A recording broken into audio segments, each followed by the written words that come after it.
আনিরা বড় হয়ে ইনক্লুসিভ এডুকেশনে কাজ করবে। এই ফিল্ডটা হয়তো সবার কাছে নতুন, কিন্তু আমার এই ফিল্ডে কাজ করার ইচ্ছাটা হলো আমি ছোটোবেলা থেকে ইনক্লুসিভ এডুকেশন নিয়ে পড়তে যে এত সাফারিং, এগুলো যেন আমার দেশে আর কোনো বাচ্চাদের না সহ্য করতে হয়।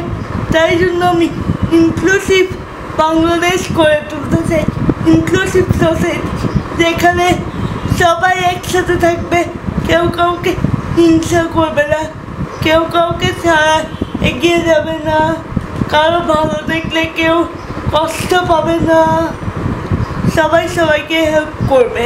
আমার মনে হয় আমাদের গভর্নমেন্ট যদি মনিটর করে আর ইকুয়াল করে তাহলে সবার জন্যই ভালো। কারণ একটা এরিয়ায় ফোকাস করা তো উচিত না। আমি নিজেও টয় ফাউন্ডেশনের young volunteer, school for gifted children. সেখানে আমি ইনক্লুসিভ এডুকেশনে যে প্যারেন্টসদের আর্লি চাইল্ড মর্টালিটি, তারপর নিউট্রিশন, হাইজিন, তারপর চাইল্ড রাইটস, এডুকেশন, ডিসেবিলিটি নিয়ে প্যারেন্টসের সাথে কথা বলি। ওনারা আমাকে কোয়েশ্চেন আস্ক করে, আমি অ্যান্সার করি। আমার খুব ভালো লাগে, কারণ আমাকে দেখে তারাও এই মনোযোগটা পায় যে তাদের বাচ্চারাও কিছু করতে পারবে। আমাকে তারা হয়তো অনেক সময় জিজ্ঞেস করে, তোমার এই অবস্থা নিয়ে তুমি কীভাবে পড়াশোনা করো? আমি তখন তাদেরকে বুঝায় বলি সবার অধিকার ওদেরকেও দিবেন। তারা যখন ইন্সপায়ার হয়ে হাসতে হাসতে যায়, আমার তখন ভালো লাগে।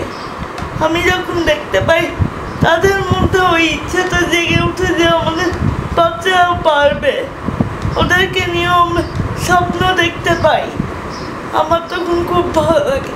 আমি আসলে নিজের স্বপ্ন দেখতে আর মানুষকে স্বপ্ন দেখাতে পছন্দ করি। আমার অনেক বাধার সম্মুখীন হয়েছে, কিন্তু আমি কোনোদিন আমার নিজেকে দমাইনি।